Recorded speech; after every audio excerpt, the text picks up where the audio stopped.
जे कोणी केलं नाही ते मी केलं.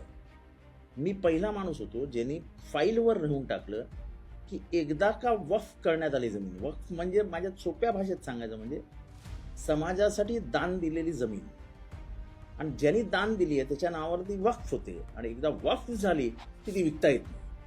आणि म्हणून मी माझ्याकडे ती फाईल आली की ही जमीन विकण्यासाठी परवानगी द्या वगैरे वगैरे वगैरे वगैरे. मी त्याच्यावर लिहिलं की एकदा की वक्फ करण्यात आली की परत ती जमीन हस्तांतरित करता येणार नाही. Once a waqf always a waqf. त्याच्यामुळे ह्या जमिनीमध्ये सरकारने हस्तक्षेप करून सरकारने त्याच्यामध्ये काही माणसं टाकणं, समितीमध्ये आपला माणूस टाकणं, काय गरज काय. हां, कायदे असे करा की या जमिनीकडे कोणाचाही तिरकस नजरेने बघता कामा. त्या जमिनीने त्या समाजाशिवाय दुसऱ्याला वापरताच येणार नाही.